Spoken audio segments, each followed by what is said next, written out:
अब विनियोजन विधेयक 2080 अन्तर्गत विभिन्न मन्त्रालयहरूसँग सम्बन्धित विभिन्न शीर्षकहरूमाथिको छलफलको क्रममा उठेका प्रश्नहरूको सम्बन्धित मन्त्रीले जवाब दिने क्रम जारी रहन्छ। यसै क्रममा सम्माननीय प्रधानमन्त्री श्री पुष्पकमल दाहाल प्रचण्डलाई प्रधानमन्त्री तथा मन्त्री परिषदको कार्यालय, राष्ट्रिय योजना आयोगको सचिवालय, राष्ट्रपतिको कार्यालय एवं उपराष्ट्रपतिको कार्यालय सम्बन्धी विनियोजन शीर्षकहरूमाथिको छलफलमा उठेका प्रश्नहरूको जवाफ दिन अनुमति दिन्छु।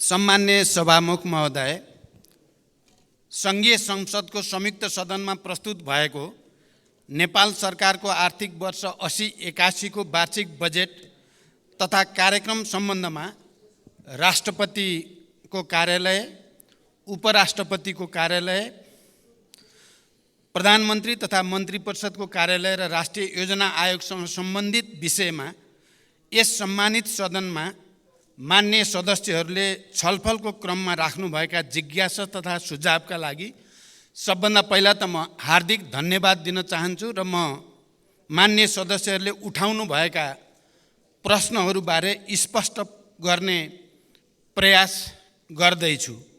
र यसो गर्दा मैले सबभन्दा पहिला त नेपाल सरकारको तर्फबाट भए गरेका कामको सामान्य समीक्षा सहित ती प्रश्नहरूको उत्तर दिने कोसिस गर्नेछु भने अर्कोतिर ठोस रूपमा मान्य सदस्यहरूले उठाउनु भएका कतिपय ठोस प्रश्नको चाहिँ मैले त्यही रूपमा उत्तर दिने मेरो प्रयास रहनेछ। सभामुख महोदय, मेरो नेतृत्वमा सरकार गठन भएको 6 महिना पुरा भएको छ। 6 महिनालाई सरकारको समीक्षाको अवधि मान्ने प्रचलन त नेपालमा छैन। तर यो सम्मानित सदनमा विश्वासको मत माग्दै गर्दा मैले प्रधानमन्त्रीको रूपमा हरेक पटक रिपोर्ट कार्डका साथ उपस्थित हुने वाचा गरेको थिएँ र त्यही वाचा अनुसार पनि म मान्य सदस्यहरूले उठाएका प्रश्नको जवाफका सन्दर्भमा केही समीक्षात्मक टिप्पणी राख्न चाहन्छु। विगत 6 महिनामा सरकारका उपलब्धिहरूको सूची म प्रस्तुत गर्न गइरहेको छैन। मन्त्रालयहरूले त्यो सूची तयार गरेका पनि छन् र यसबीचमा अत्यन्त लोकतान्त्रिक र उत्साहजनक ढङ्गले राष्ट्रपति र उपराष्ट्रपतिको निर्वाचन सम्पन्न भएको छ। अहिले म मन्त्रालयका विवरणहरूमा प्रवेश गर्न पनि चाहन्न, त्यो आवश्यक पनि छैन। त्यो विवरण सम्मानित सदन र सञ्चारकर्मीहरूका लागि उपलब्ध हुने नै छन्। म सरकारका उपलब्धि, सोच र गन्तव्यलाई मात्रै संक्षिप्तमा उल्लेख गर्न चाहन्छु।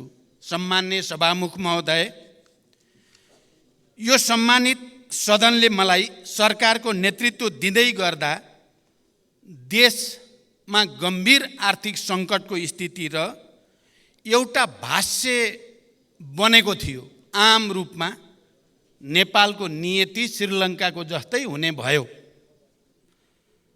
यो भाष्य बौद्धिक वर्गमा मात्र सीमित थिएन, आम नागरिकसम्म पनि पुगेको थियो।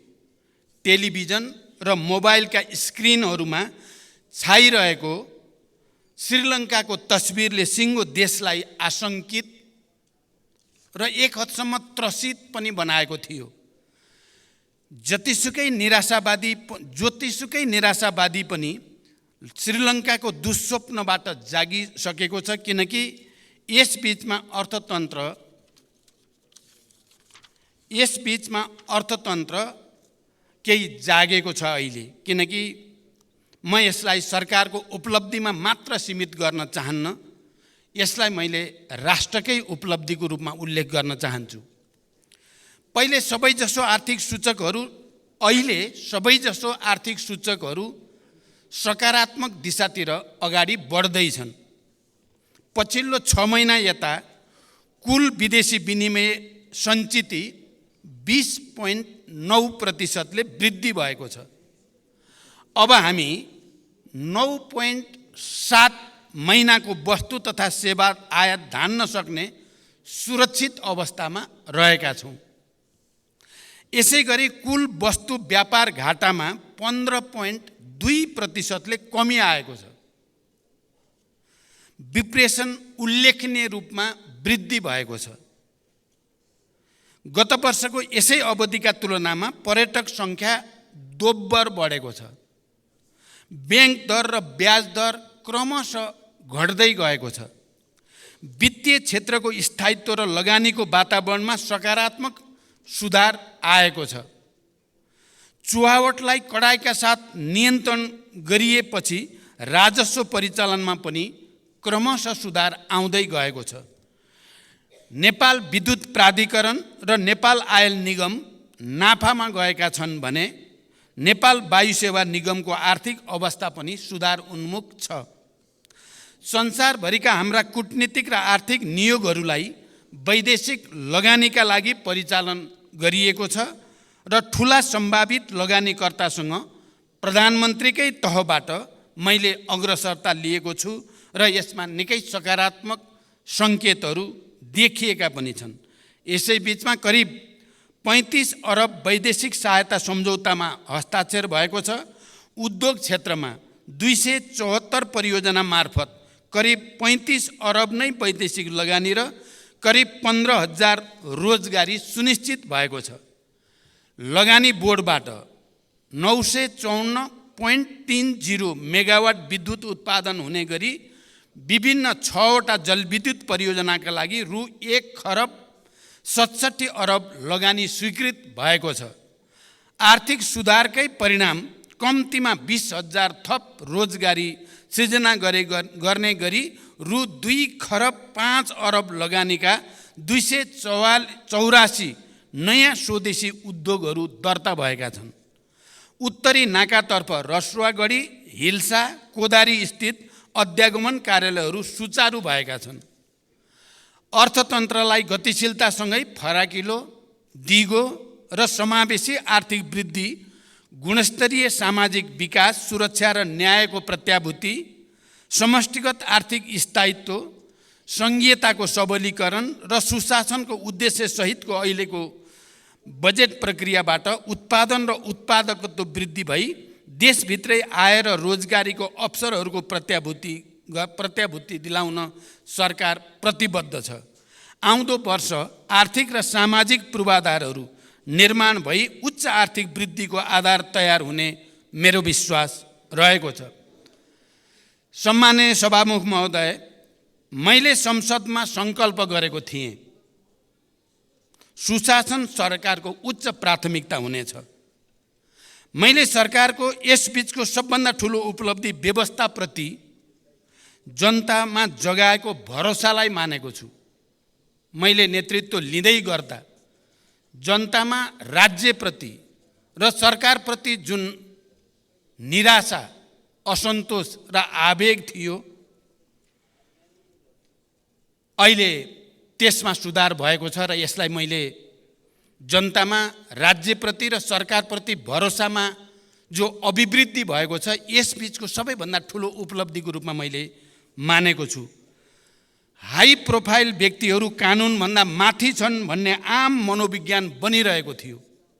त्यसले जनतामा ठुलो आक्रोश जन्माइ पनि रहेको थियो। त्यो असन्तोषले लोकतन्त्रप्रति नै नकारात्मक धारणा बनिरहेको थियो र नक्कली भुटानी शरणार्थी प्रकरणमा सरकारले गरेको इतिहासकै ठुलो अनुसन्धान र कारबाहीपछि जनतामा विश्वास जाग्न सुरु भएको छ। नक्कली भुटानी शरणार्थी काण्डको सफल अनुसन्धानबाट सरकारले कानुनको सर्वोच्चता मात्र प्रमाणित गरेको छैन, लोकतन्त्रको सर्वोच्चता पनि स्थापित भएको छ। लोकतन्त्रभित्र देखा पर्ने समस्याको समाधान पनि लोकतन्त्रबाट नै प्राप्त हुन्छ भन्ने एउटा ऐतिहासिक मापदण्ड यो पटक राम्रोसँग स्थापित भएको छ। उच्च पदस्थहरू र देशको एउटा वर्ग कानुनभन्दा माथि छ भन्ने निराशावादी मान्यता गलत प्रमाणित हुँदै गएको छ। यो काण्डको सफल अनुसन्धानसँगै अब लोकतन्त्रको सर्भिसिङ र शुद्धिकरण पनि सुरु भएको छ। संसद र आम जनसमुदायलाई म यही रोस्टमबाट विश्वास दिलाउन चाहन्छु, यो शुद्धिकरण यतिमा रोकिने छैन, यो निरन्तर अगाडि बढ्नेछ। हिजोबाट प्रधानमन्त्री निवास नै निल्न खोज्ने ललिता निवास काण्डका अभियुक्तहरू पक्राउ पर्न थालेका छन्। मिटर ब्याजी र सहकारीका ठगहरूमाथि कारबाही सुरु भइसकेको छ। वर्षौंदेखि विकृतिको डुङ्गुर सफा गर्ने सुशासनको यो लडाईँमा मलाई सदन र जनताको अझ धेरै समर्थनको आवश्यकता रहेको मैले महसुस गरेको छु र यो लडाईँमा मलाई सदनको पनि र आम जनताको पनि अझ ठुलो हौसला र सहयोग प्राप्त हुने विश्वास पनि म व्यक्त गर्न चाहन्छु। म सङ्कल्प गर्दछु कि कुनै पनि मूल्यमा विकृतिका विरुद्धको यो लडाईँ अगाडि बढाइनेछ। लोकतन्त्रसँग आफ्ना विकृति सच्याउने सामर्थ्य पनि रहन्छ र सरकार त्यो दिशामा दृढतापूर्वक अगाडि बढेको छ र बढिरहनेछ। म यो विश्वास दिलाउन चाहन्छु। सम्माननीय सभामुख महोदय, पछिल्ला निकै वर्षदेखि किसानले कहिल्यै समयमा मल पाएनन्। मलको हाहाकार हरेक वर्ष समाचारका स्थायी शीर्षक बन्दै आए, तर परिस्थिति भने खासै बदलिएन। मैले विश्वासको मत लिँदै गर्दा सम्मानित सदनमा प्रतिबद्धता जनाएको थिएँ, अब त्यस्तो हाहाकार हुन दिइने छैन। यद्यपि समस्याको पूर्ण समाधान अझै भएको छैन, तर मैले गरेको प्रतिबद्धता भने यस आर्थिक वर्षमा 78,500 मेट्रिक टन रासायनिक मलको आपूर्ति सुनिश्चित भएको छ। यसबाहेक 1,95,900 मेट्रिक टन रासायनिक मल आयात भई 1,45,900 मेट्रिक टन मल अनुदानित मूल्यमा वितरण पनि भइसकेको छ। आगामी आर्थिक वर्षका लागि पनि समयमै रासायनिक मल व्यवस्था गर्न रु 30 अरब रकम विनियोजन गरिसकिएको छ। देशमै मल कारखाना खोल्न लगानी बोर्डले अध्ययन सुरु गरिसकेको छ भने भर्खरैको भारत भ्रमणका क्रममा पनि यो विषय गम्भीर ढङ्गले उठेको छ र जोइन्ट भेन्चरमा फर्टिलाइजर प्लान्टको विकास गर्ने कुरामा सैद्धान्तिक सहमति पनि भएको छ। मेलम्ची खानेपानी आयोजनाका आवश्यक संरचनाहरूको मर्मत सम्भार सम्पन्न भई 12 महिना नियमित पानी वितरणको सुनिश्चितता गरिएको छ। यो अवधिमा विभिन्न आयोजना मार्फत 1,66,000 थप जनसङ्ख्यालाई प्रशोधित खानेपानी प्रत्याभूत गरिएको छ। भूमिहीन, दलित र सुकुम्बासीहरूलाई जग्गा धनी प्रमाणपत्र वितरणमा तीव्रता ल्याइएको छ। गरिब पहिचान गरी परिचय पत्र वितरण गर्न थप 13 जिल्लामा तथ्याङ्क सङ्कलन भई विश्लेषण प्रक्रिया सुरु गरिएको छ। महिलामाथि हुने हिंसामा शून्य सहनशीलताको नीति अपनाउँदै राज्यका तर्फबाट पीडितहरूलाई संरक्षण र सहायता गरिएको छ। मुक्त कमैया, मुक्त हलिया, मुक्त कमलरी, हरुवा चरुवा लगायतका समस्याको दिगो र शीघ्र समाधान गर्न सम्बन्धित निकायहरूलाई क्रियाशील बनाउँदै लगिएको छ। सभामुख महोदय, म विस्तृत रूपमा जान चाहन्न, तर सदनलाई यति जानकारी गराउनु मेरो कर्तव्य ठानेको छु कि यस बीचमा भौतिक पूर्वाधार विकासमा उल्लेख्य प्रगति भएको छ। 408 मेगावाट विद्युत उत्पादन क्षमता थपिएको छ। थप 3% जनसङ्ख्यामा विद्युतको पहुँच पुगेको छ भने विद्युतमा 100% जनताको पहुँच हुने सबै आधार तयार भएको छ। राष्ट्रिय स्तरका विकास आयोजना कार्यान्वयनमा देखिएका नीतिगत तथा अन्तर्निकाय समन्वय लगायतका समस्या समाधान गर्न 7 प्रदेशका मुख्यमन्त्री सहित राष्ट्रिय विकास समस्या समाधान समितिको बैठक सम्पन्न भएको छ र दिगो विकासका लागि लक्ष्यका सूचकहरूको पुनरावलोकन गरिएको छ र भने विकास सम्बन्धी बेग्लै कानुन निर्माणको प्रक्रिया अगाडि बढेको छ। अन्तर प्रदेश समन्वय परिषदको बैठक डाकिएको छ र त्यसमा समन्वयलाई अझ सुदृढ गर्ने प्रक्रिया अगाडि बढाइँदैछ। भर्खरको मेरो औपचारिक भारत भ्रमण सफल भएको छ। भ्रमणमा नेपाल र भारत बीच 10 वर्षमा 10,000 मेगावाट विद्युत निर्यात गर्ने गरी दीर्घकालीन विद्युत व्यापार सम्झौतामा प्रारम्भिक हस्ताक्षर भइसकेको छ। यो देशका लागि अत्यन्त ऐतिहासिक र दूरगामी महत्त्वको सम्झौता हो भन्ने कुरामा देशमा कुनै विमति हुन सक्दैन। त्यही क्रममा फुकोट कर्णाली 480 मेगावाट र तल्लो अरुण 669 मेगावाट निर्माण गर्ने विषयमा समझदारी प्रस्तावमा हस्ताक्षर भएको छ भने बुटोल गोरखपुर प्रसारण लाइन 400 केबी को शिलान्यास भएको छ। नेपाल र बङ्गलादेशका बीचमा विद्युत निर्यात गर्न नेपाल, भारत र बङ्गलादेश बीच विद्युत बिक्री सम्झौता हुने प्रक्रियामा अगाडि बढेको छ। तेस्रो देशसँग विद्युत निर्यातको बाटो खोल्ने यो प्रक्रिया नेपालको आर्थिक विकासमा ठुलो कोसेढुङ्गा साबित हुनेमा म विश्वस्त छु। मलाई लाग्छ सिङ्गो राष्ट्र पनि यसमा विश्वस्त भइ नै सकेको छ। सम्माननीय सभामुख महोदय, हरेक वर्ष हामी समाचार पढ्थ्यौँ र बडो हैरान पनि हुने गर्थ्यौँ। शैक्षिक सत्रको आधा समय बितिसक्दा पनि विद्यार्थीले पाठ्य पुस्तक पाएनन्। तर यसपटक भने तिनै सञ्चार माध्यममा हामीले हुम्लादेखि ताप्लेजुङसम्मका दुर्गम जिल्लाका सामुदायिक विद्यालयमा शैक्षिक सत्र सुरु हुनु अगावै पाठ्य पुस्तक पुगेको समाचार पढ्न पायौँ। भर्नाकै दिन कलिला विद्यार्थीहरूले मुस्कुराउँदै किताब समातेका सुन्दर तस्बिर पनि हामीले अहिले समाचार पत्रहरूमा देख्न र पढ्न पायौँ। केही महिना अघिसम्म विद्यार्थीहरू नो अब्जेक्सन सर्टिफिकेट लिन भक्तपुरको सानो ठिमेमा मध्यरातदेखि कम्बल बोकेर लाइनमा बसेका समाचार आउने गर्दथे। विदेशमा पढ्न हिँडेका युवा विद्यार्थीमा त्यो यातनाले व्यवस्था र अवस्थाप्रति पक्कै पनि वितृष्णा जगाउने गर्दथ्यो। अहिले त्यो सर्टिफिकेट आफ्नै मोबाइलमा प्राप्त गर्न सकिने भएको छ र विद्यार्थीहरूमा एउटा नयाँ आशा, भरोसा र हौसला बढेको छ। राहदानी लिन त्यस्तै सकस थियो। बिचौलियालाई हजारौँ तिरेर र हप्तौँ लाइन बसेर ठुलो प्रतीक्षापछि मात्र राहदानी हात पर्ने गर्दथ्यो। अहिले राहदानी विभाग अगाडि भिड छैन। आवेदन दिन अब कुनै बिचौलिया चाहिँदैन। आफ्नै मोबाइलबाट 24 घण्टा आवेदन दिन सकिन्छ। पछिल्ला 7 महिनामा मात्रै 18,431 विद्युतीय राहदानी वितरण भएको छ। त्यसै गरी राष्ट्रिय परिचय पत्रमा पनि ठुलो सुधार आएको छ। पुस 11 सम्म दैनिक 7,000 को सङ्ख्यामा छपाई हुने परिचय पत्र अहिले 2 शिफ्टमा 15,000 को सङ्ख्यामा छापिरहेको छ। 53 जिल्लामा 554 स्थानीय तहमा अभियान सञ्चालन गरी करिब 1,30,00,000 नागरिकको विवरण सङ्कलन गरिसकिएको छ। बढी भिडभाड हुने जिल्ला प्रशासन कार्यालयमा टाइम कार्ड एवं टोकन प्रणाली लागू गरिएको छ।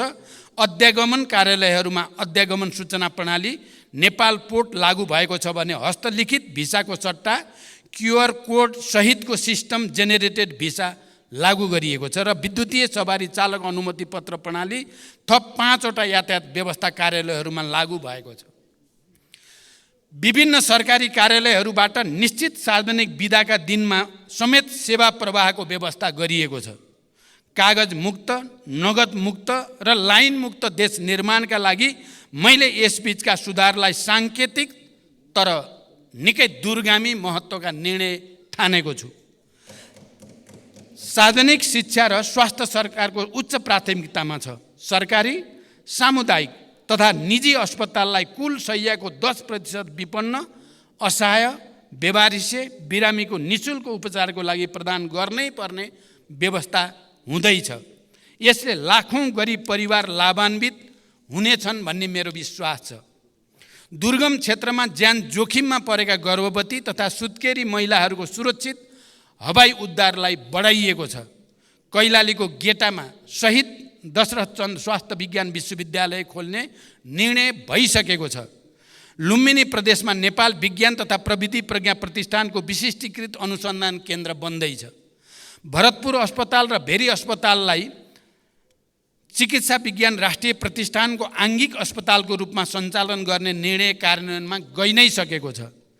तिलगङ्गा अस्पताललाई मानित विश्वविद्यालय बनाउने निर्णय भइसकेको छ र सरकारी अस्पतालहरूको स्तरोन्नतिसँगै नयाँ मेडिकल कलेजहरू थपिँदै गएका छन्। सरकारले प्रदान गर्दै आएका अत्यावश्यक औषधिहरू राज्यका तर्फबाट नै उत्पादन गरी औषधिमा आत्मनिर्भर बन्न नेपाल औषधि लिमिटेड मार्फत तत्कालका लागि 18 प्रकारका औषधि उत्पादनको तयारी भइरहेको छ। स्वास्थ्य सम्बन्धी समस्या सम्बन्धमा परामर्श दिन टेलिमेडिसिन सेवा सुरु भइसकेको छ। आविष्कार, अनुसन्धान र नवप्रवर्धनलाई प्रोत्साहन र प्रवर्धन गर्न छुट्टै कोषको व्यवस्था गरिएको छ। रैथाने शिल्पकला तथा संस्कृति तथा पशुपति हिन्दू विश्वविद्यालय स्थापना तयारीका लागि प्रक्रिया पनि अगाडि बढ्दैछ। मित्र राष्ट्र टर्कीमा गएको विनाशकारी भूकम्पमा सहयोग स्वरूप स्वास्थ्य उपकरण, न्यानो कपडा, बेबी फुड लगायतका 22 टन राहत सामग्री पठाइएको छ। नेपालसँग कूटनीतिक सम्बन्ध स्थापना गरिएका देशको सङ्ख्या 181 पुगेको छ। प्रतिनिधि सभामा 7 र राष्ट्रिय सभामा 2 गरी 9वटा विधेयक दर्ता गरिएका छन्।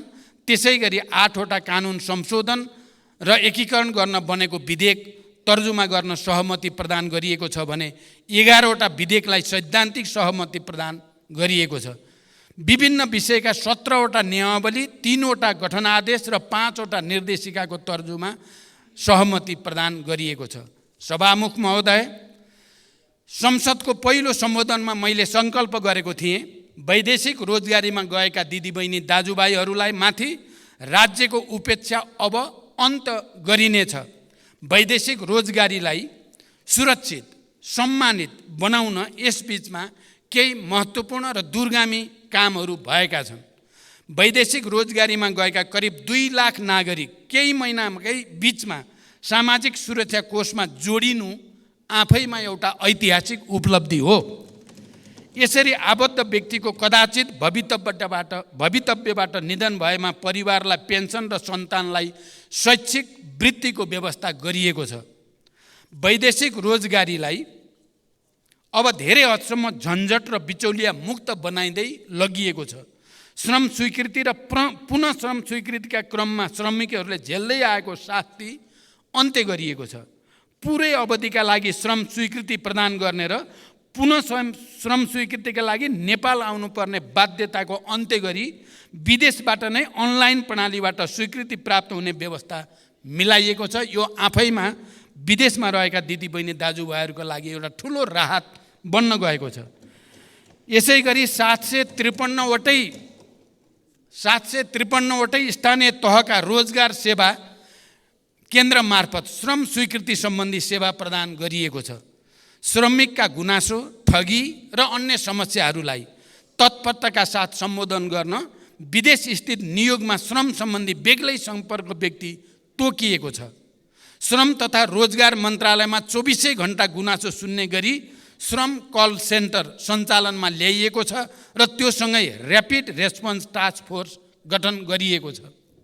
यो अवधिमा वैदेशिक रोजगारीको क्रममा मृत्यु भएका 1094 जना मृतकका कामदार परिवारलाई करिब 58 करोड राहत उपलब्ध गराइएको छ। अङ्गभङ्ग भएका 312 कामदारलाई 9 करोड सहयोग प्रदान गरिएको छ।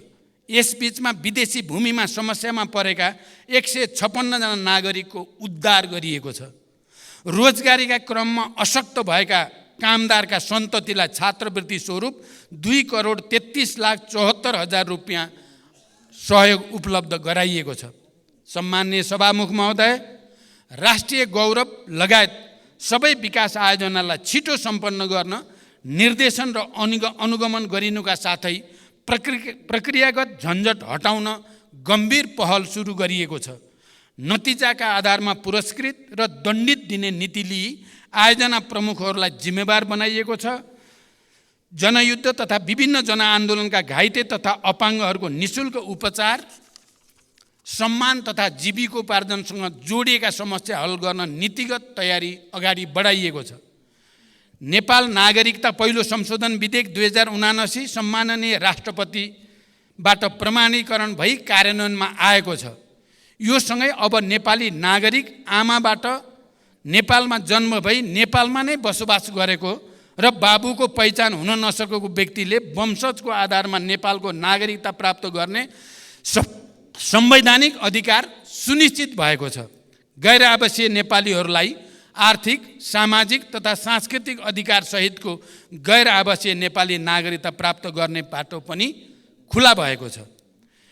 नेपाल राजपत्रमा प्रकाशित हुन बाँकी रहेका 8,471 सहितको नामावली नेपाल राजपत्रमा प्रकाशित गरिएको छ।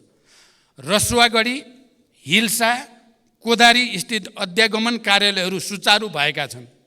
22 वटा नयाँ बोर्डर आउटपोस्टहरू स्थापना गरिएका छन्।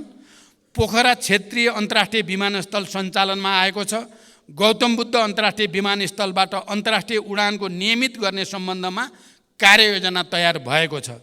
खेलकुद क्षेत्रको विकासका लागि सदन प्रयासका साथै नेपाली क्रिकेट टिमका प्रशिक्षक तथा खेलाडीहरूलाई नगद प्रोत्साहन उपलब्ध गराइएको छ।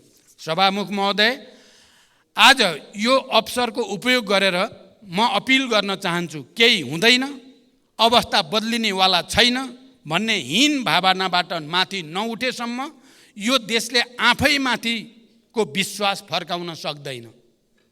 आज म यो अवसरको सदुपयोग गर्दै म विशेष रूपले अपिल गर्न चाहन्छु, केही हुँदैन, अवस्था बदलिनेवाला छैन भन्ने हीन भावनाबाट माथि नउठेसम्म यो देशले आफैमाथिको विश्वास फर्काउन सक्दैन। म दोस्रो पटक प्रधानमन्त्री हुँदा देशमा 18 घण्टासम्म लामो लोड सेडिङ थियो भन्ने कुरा हामी कसैले बिर्सेका छैनौँ। केही महिनामै हामीले लोड सेडिङ मुक्त उज्यालो नेपाल बनायौँ र आज केही वर्षमै भारत र बङ्गलादेशलाई समेत बिजुली बेच्ने ठाउँमा हामी आइपुगेका छौँ। दृढ इच्छा शक्तिका साथ पहल गर्यो भने धेरै चिज हुन सक्छ भन्ने कुराको यो ठोस सबुत हो। पेट्रोलियम पदार्थको आयात न्यून बनाएर 10,000 मेगावाट बिजुली निर्यात गर्ने उत्साहजनक बिन्दुमा हामी आज आइपुगेका छौँ र यति उज्यालो भविष्यको यति नजिक, देशको यति उज्यालो भविष्यको यति धेरै नजिक हामी यसअघि कहिले पनि थिएनौँ। तर सामाजिक सञ्जालका चित्रहरूले राष्ट्रका प्राथमिकताहरूलाई विषयान्तर गरिरहेको भान हुन्छ।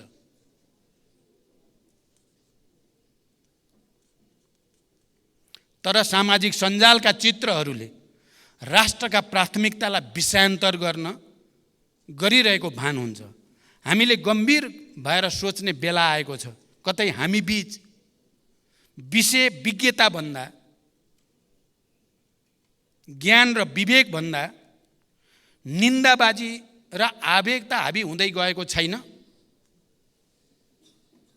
जनताका वास्तविक मुद्दाहरू हराउँदै गएर सतही, सस्ता, बाजारू विषयले महत्त्व पाएर जनतामा निराशा र असन्तुष्टि फैलाउने काम त हामीले गरिरहेका छैनौँ। कतै हाम्रै व्यवहारले राजनीतिको चरित्र र चेहरा त कमजोर बनिरहेको छैन।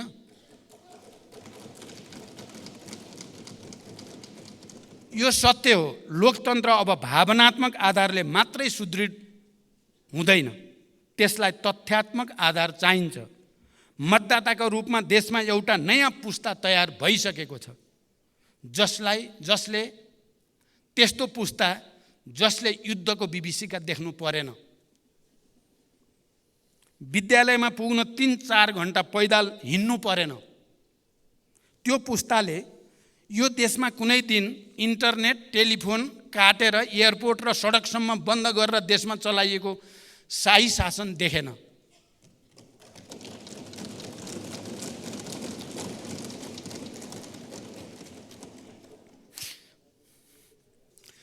सञ्चार गृहमै पसेर वर्दीधारीहरूले सम्पादकहरूलाई के छाप्ने, के देखाउने, के सुनाउने भनेर निर्देशन दिन्थे भन्ने इतिहास पनि आज सोसियल मिडियामा उन्मुक्त पुस्तालाई थाहा छैन।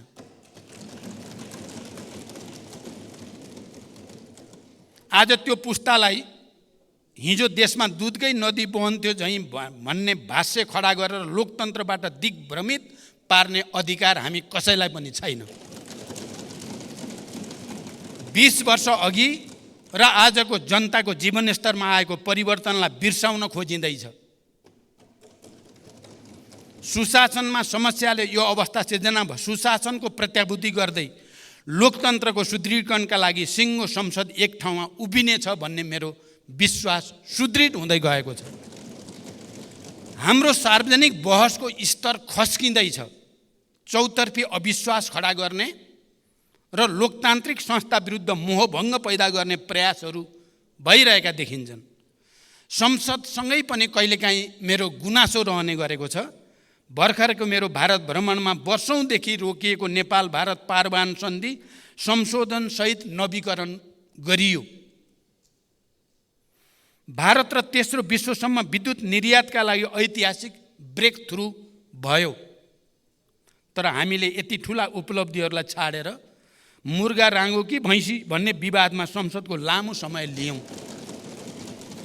यस्ता घटनाबाट जनतामा पर्ने प्रभावबारे यो सम्मानित सदन गम्भीर हुनेछ भन्ने म विश्वास व्यक्त गर्न चाहन्छु। सम्माननीय सभामुख महोदय, सामाजिक न्याय, सुशासन र समृद्धिलाई सरकारले सर्वोपरि लक्ष्यको रूपमा लिएको छ। संस्थागत तथा प्रक्रियागत सुधारका कार्य सरकारको उच्च प्राथमिकतामा छन्। समावेशी सङ्घीय लोकतान्त्रिक शासन व्यवस्थाको सुदृढीकरण, अर्थतन्त्रको पुनरुत्थान र सबलीकरण, सार्वजनिक सेवा प्रवाहमा सुधार र सरलीकरण, नागरिक मैत्री प्रशासनको स्थापना, भ्रष्टाचार नियन्त्रण र राज्यको सबै तहमा सुशासनको प्रवर्धनमा सरकार निरन्तर सक्रिय रहेको छ र निरन्तर सक्रिय रहनेछ।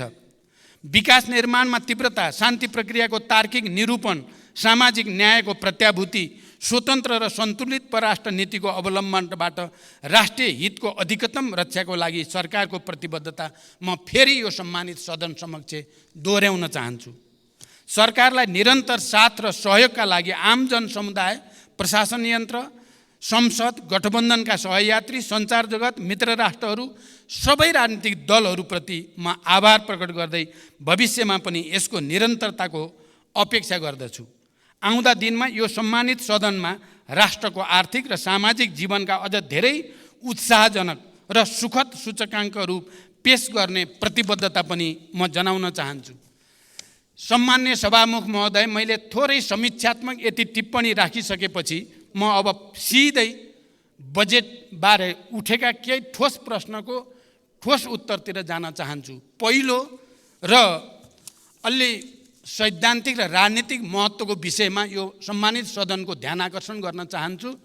मैले पहिले पनि साङ्केतिक रूपमा भनेको छु, हाम्रो नीति कार्यक्रम, सरकारको नीति कार्यक्रम घोषणा गर्ने प्रक्रिया परम्परा र त्यसलाई पारित गर्ने हाम्रो प्रणाली र लगत्तै बजेट वक्तव्य पाठ गर्ने र त्यसलाई पारित गर्ने प्रक्रिया र प्रणाली हाम्रो परम्परागत छ। यसले मान्य सदस्यहरूको लोकतान्त्रिक अधिकार र नीति कार्यक्रम, सरकारको नीति कार्यक्रम बनाउने कुरा र बजेट निर्माणको कुरामा जुन सक्रियता र योगदान संस्थागत हुनुपर्ने हो त्यस्तो हुने गरेको छैन। मैले पहिला पनि भनेको छु, यो प्रक्रियालाई हामीले यसै पटक बदल्ने सोच त बनायौँ।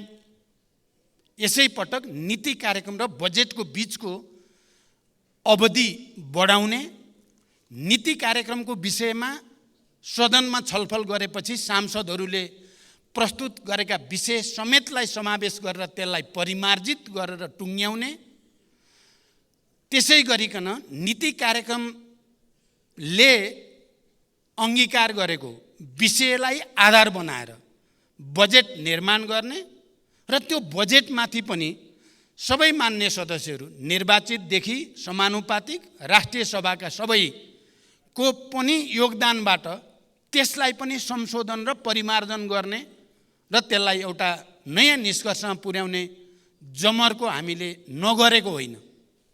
तर यो पटक हामीलाई समयको साह्रै ठुलो दबाब रह्यो, हामीले त्यसो गर्न सकेनौँ।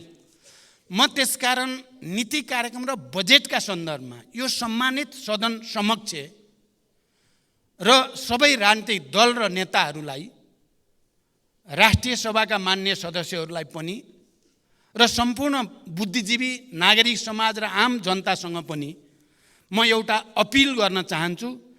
बजेट निर्माण प्रणालीमा सुधारका सम्बन्धमा सम्मानित यस सदनमा मान्य सदस्यहरूबाट जिम्मेवारीपूर्वक सुझावहरू प्रस्तुत त भएका छन्।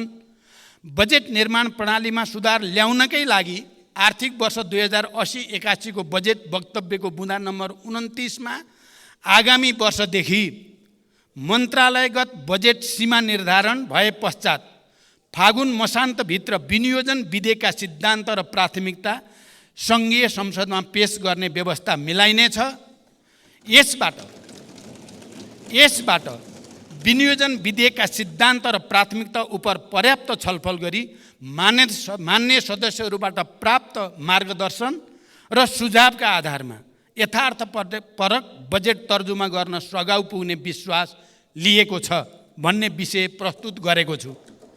बजेट निर्माणमा सांसदको कुनै पनि भूमिका नभएको आजसम्मको बजेट निर्माण गर्ने प्रणालीलाई परिवर्तन गर्दै आगामी वर्षदेखि बजेट निर्माण गर्ने कार्यमा प्रतिनिधि सभाका प्रत्यक्ष निर्वाचित सांसदको संयोजकत्वमा सम्बन्धित क्षेत्रका अन्य सांसदहरू समानुपातिक समेत राष्ट्रिय सभाका पनि सांसदहरू समेतको सल्लाह अनुसार बजेट निर्माण गर्ने परिपाटी सुरु गर्ने सम्बन्धमा सम्मानित सदनमा प्रतिबद्धता व्यक्त गर्दछु र यसमा सबैको सहयोगको निम्ति म हार्दिक अपिल र अनुरोध पनि गर्न चाहन्छु। यसले हाम्रो असफल भइसकेको विकास प्रक्रियालाई, नीति कार्यक्रम र बजेट निर्माण प्रक्रियालाई सुधार गर्नेछ र त्यसले देशलाई नयाँ गति दिनेछ भन्ने म विश्वास पनि व्यक्त गर्न चाहन्छु। संविधानमा व्यवस्था भएका मौलिक हकको संरक्षण र कार्यान्वयन गर्नु राज्यको प्रमुख दायित्व हो। नागरिकले प्रत्यक्ष महसुस गर्ने गरी संविधानमा उल्लेखित मौलिक हकको कार्यान्वयन गर्न सरकार सदैव अग्रसर छ। यसका लागि आवश्यक कानुनहरूको तर्जुमा गरिनुको साथै सरकारको आवधिक योजना तथा वार्षिक कार्यक्रम मार्फत कार्यान्वयनमा जोड दिएको बेहोरा यस सम्मानित सदनमा जानकारी गराउन चाहन्छु। संविधानतः नेपालको राष्ट्रिय एकताको प्रतीकका रूपमा सम्मानित राष्ट्रपति संविधानको पालक र संरक्षक मानिएको छ। सम्मानित राष्ट्रपति संस्थाले नेपालको संविधान, सङ्घीय कानुन एवं नेपाल सरकार मन्त्री परिषदको सिफारिस समेतका आधारमा नेपाली जनताको सर्वोत्तम हित र कल्याणका लागि संविधान र सङ्घीय कानुन बमोजिम कार्य सम्पादन गर्दछ। राष्ट्रपतिले आफ्नो पदीय काममा सहयोग पुर्याउन राष्ट्रपति र उपराष्ट्रपतिको पारिश्रमिक तथा सुविधा सम्बन्धी ऐन 2074 मा बढीमा 7 जना विज्ञ नियुक्त गर्न सक्ने कानुनी व्यवस्था भए पनि 5 जना विज्ञ मात्र नियुक्त भई कार्यरत हुनुहुन्छ। म यो जानकारी गराउन चाहन्छु। प्रधानमन्त्री तथा मन्त्री परिषदको कार्यालयको सुधारको सम्बन्धमा मान्य सदस्यहरूले दिनुभएको सुझाव सान्दर्भिक र महत्त्वपूर्ण रहेका छन्।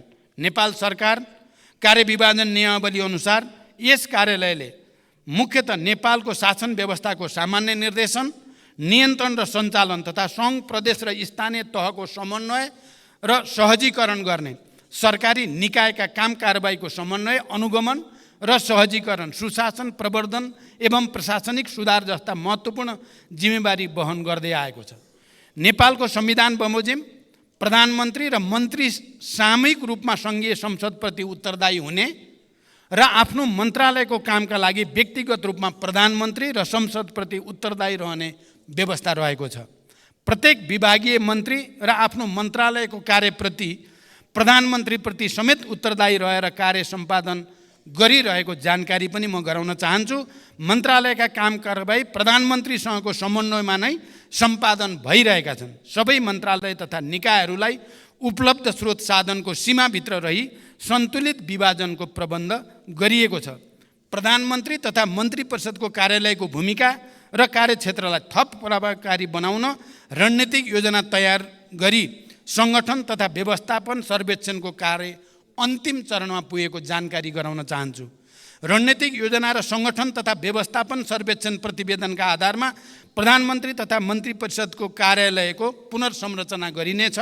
राष्ट्रिय अनुसन्धान विभाग, सम्पत्ति शुद्धिकरण अनुसन्धान विभाग, राजस्व अनुसन्धान विभाग लगायतका निकायहरूको कार्य सम्पादन प्रभावकारिताका सम्बन्धमा मान्य सदस्यहरूले देखाउनु भएको चासोप्रति म सकारात्मक छु र आफ्नो तर्फबाट त्यसमा सुधारको निम्ति पहल गर्ने विश्वास पनि दिलाउन चाहन्छु। योग्यता, क्षमता र निकायगत कार्य प्रकृतिको आधारमा प्रधानमन्त्री तथा मन्त्री परिषदको कार्यालयका साथै मन्त्रालय निकायमा सचिव लगायत सबै कर्मचारीहरूको पदस्थापन तथा सरुवा गर्ने व्यवस्था मिलाइएको छ। कर्मचारीलाई उत्प्रेरित गराउँदै कार्य सम्पादन स्तरका आधारमा आफ्नो कामप्रति उत्तरदायी बनाउने र प्रोत्साहन तथा दण्डको नीति लिइएको छ। मैले सरकारका उच्च पदस्थ पदाधिकारीहरूलाई जनताप्रति उत्तरदायी भई कार्य सम्पादन गर्न कडा निर्देशन दिँदै आएको छु। कुनै अमुक निकायमा पदस्थापन तथा सरुवा भई जान जोडबल गर्ने र कुनै निकायका पदहरू लामै समयसम्म रिक्त रहने परिपाटीको छिटै अन्त्य गरिँदैछ। प्रधानमन्त्री तथा मन्त्री परिषदको कार्यालयमा रहेको एक्सन रुमको प्रयोग गरी राष्ट्रिय गौरवका तथा ठुला आयोजनाको नियमित अनुगमन गर्ने र प्रदेशसँग समन्वय गर्न सुरुवात गरिएको छ। आज बिहान मात्रै पनि मैले यसै प्रविधिको प्रयोग गरी एक्सन रुमको प्रयोग गरी आज बिहान मात्रै मैले सुनसरी मरिन डाइभर्सन र बबई डाइभर्सन आयोजनाको हेडवर्क्सको अनुगमन गरेँ र त्यो प्रभावकारी हुने विश्वास पनि महसुस गरिएको छ। सङ्घीय मन्त्री परिषद अझै सानो बनाउनुपर्छ भन्ने मान्यज्यूहरूको सुझावमा म आफू सहमत छु। यस विषयमा संसदमा रहेका सबै राजनीतिक दलबीच छलफल गरेर साझा सहमति निर्माण गर्न आवश्यक छ। राष्ट्रिय योजना आयोगलाई सरकारको विशिष्टीकृत संस्थाको रूपमा विकास गर्दै यसको भूमिका थप प्रभावकारी बनाउन पुनर्संरचना गर्ने तयारी रहेको पनि म जानकारी गराउन चाहन्छु। सार्वजनिक सेवा वितरण प्रणालीमा देखिने जनताका गुनासोलाई सम्बोधन गरी सार्वजनिक सेवालाई थप जिम्मेवार बनाउन तथा आम नागरिकका समस्यालाई समयमै सम्बोधन गर्न प्रधानमन्त्री तथा मन्त्री परिषदको कार्यालयमा 2068 कार्तिक 17 गतेदेखि हेलो सरकार सञ्चालनमा आएको हो। नागरिकका गुनासा सिधै प्रधानमन्त्रीसम्म पुग्ने र तत्काल सम्बोधन हुने गरी एक संयन्त्र हुनुपर्छ भन्ने अवधारणामा यो आधारित रहेको छ। पछिल्लो समयमा सामाजिक सञ्जाल र नागरिक एपको माध्यमबाट प्राप्त हुने गुनासो पनि सम्बोधन भइरहेको यहाँहरूलाई अवगत गराउन चाहन्छु। विद्युतीय पोर्टल मार्फत नेपाल सरकारका सबै मन्त्रालय, केन्द्रीय निकाय तथा तिनै तहका सार्वजनिक निकायहरूको कारबाहीका बारेमा प्राप्त हुने जनगुनासोको व्यवस्थापन गर्न प्रभावकारी देखिएको यो प्रणाली सुसञ्चालनका लागि स्रोत साधनको अभाव हुन दिइने छैन। सम्पत्ति शुद्धिकरण र आतंकवादी क्रियाकलापमा वित्त परिचालन विश्वव्यापी समस्याको रूपमा रहेको छ। विश्वव्यापी सम्पत्ति शुद्धिकरण र आतंकवादका बीच वित्त परिचालनबारे निगरानी गर्ने संस्था फाइनेन्सियल एक्सन टास्क फोर्सले तय गरेका 40वटा परिसूचकका आधारमा रहेर एसिया पेसिफिक ग्रुपसँगको सहकार्यमा नेपालको पारस्परिक मूल्याङ्कनको कार्य भइरहेको छ। यस संस्थाको निकट भविष्यमा नै हुने बैठकमा सम्पत्ति शुद्धिकरण निवारण र आतंकवादी क्रियाकलापमा वित्त परिचालनका सम्बन्धमा नेपालले गरेका कार्यहरूको प्रगतिबारे प्रस्तुत गरी अन्तर्राष्ट्रिय समुदायलाई आश्वस्त गराइँदैछ। नेपाल भारत बीचको सीमा समस्या सम्बन्धमा मेरो हालै सम्पन्न भारत भ्रमणका क्रममा गम्भीर छलफल भएको छ र भारतीय प्रधानमन्त्री श्री नरेन्द्र मोदीजीबाट प्रतिबद्धता व्यक्त गर्नुभएको विषय मैले यस सम्मानित सदन समक्ष जानकारी पहिले नै गराइ नै सकेको छु। स्वच्छ र निष्पक्ष रूपमा निर्वाचन गराउनु निर्वाचन आयोग र सरकारको कर्तव्य हो। निर्वाचन आयोगले प्रत्येक निर्वाचनमा राजनीतिक दलले गर्न पाउने खर्चको सीमा तोकेको छ, साथै निर्वाचन आचार संहिताको समेत व्यवस्था गरेको छ। निर्वाचन कानुन तथा आचार संहिता विपरीत भएका कार्यमा कानुन बमोजिम कारबाही पनि गरिएको छ। सबै राजनीतिक दलसँग सहकार्य गरी स्वतन्त्र, निष्पक्ष र भयरहित वातावरणमा निर्वाचन गराउन सरकार प्रतिबद्ध छ। खोप विश्वविद्यालयको सन्दर्भमा मान्यज्यूले उठाउनु भएको विषयलाई कानुन बमोजिम सहजीकरण गर्न सम्बन्धित निकायलाई निर्देशन दिइएको जानकारी गराउन चाहन्छु। सम्मान्य सभामुख महोदय, आर्थिक वर्ष 2080-81 को बजेट तथा कार्यक्रममाथि छलफलको क्रममा मान्य सदस्यहरूले उठाउनुभएका विषय, राख्नुभएका जिज्ञासा र दिनुभएका रचनात्मक सुझावका लागि फेरि एकचोटि हार्दिक धन्यवाद भन्न चाहन्छु। यस सम्मानित सदनमा उठेका विषय र प्राप्त सुझावहरूलाई सरकारको कार्य सम्पादन र नीति निर्माणमा यथोचित सम्बोधन गरिने प्रतिबद्धता पनि व्यक्त गर्न चाहन्छु। आगामी दिनमा पनि मान्य सदस्यहरूबाट रचनात्मक सुझाव मार्गदर्शन प्राप्त हुने विश्वास व्यक्त गर्दै मैले आफ्नो प्रस्तुति टुङ्ग्याउँछु। धन्यवाद। अभिवादन।